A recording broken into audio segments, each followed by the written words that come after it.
Hey folks, Blair Shackley from Nose Creek Sport Physiotherapy, where we get you moving faster and feeling better. Today we're going to talk about a very common injury that we see, and often patients will call me up on the phone and say, hey Blair, I had a slip and a fall and I basically landed on my hand, and we call that a fall on an outstretched hand in the medical community, and we abbreviate that as a FOSH, so FOSH. And quite often I'll be on the phone and they're saying, well, what should I do? I can't tell if it's a sprain or a fracture or what have you. And I sort of ask them a few symptoms. I've experienced this myself. In university, I was on a bike and I was cycling to make it through an intersection.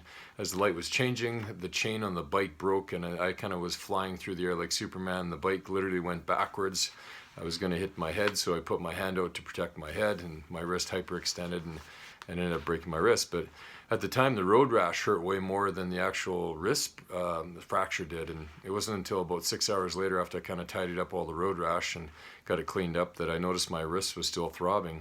So at that point, I did go and get an x-ray, and sure enough, I'd chipped my scaphoid bone on my wrist and had a fracture there. So how you differentiate the two is, for me, was quite easy.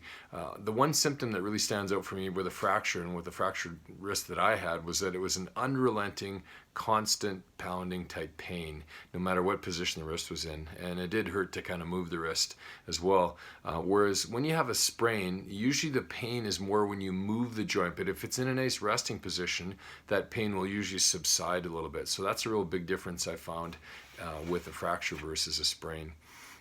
When you break a bone, usually there's more bleeding. So for example, in an ankle, if you chip the bone when you sprain the ankle, if there's a lot of bleeding, that's a good indication that there's a chip in the bone, or you may have a fracture as well. So bruising is another good sign that there's likely been some bony damage. Ligaments tend not to bleed that much when they tear and sprain within a joint.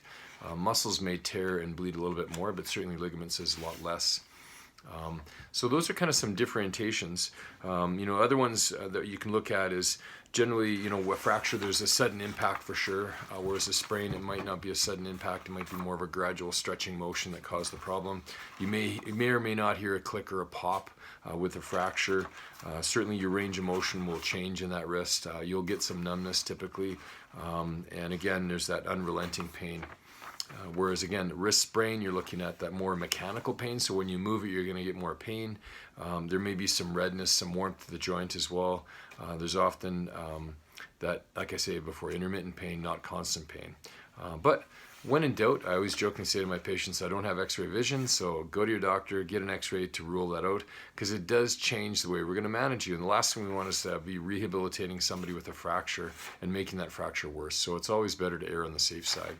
So I hope that helps. If you've fallen on an outstretched hand and you're not sure what to do with your wrist, take care, folks. Blair Shackley again on behalf of Nose Creek Sport Physiotherapy, where we get you moving better, get you moving faster and feeling better. Take care. Till next time. Bye-bye.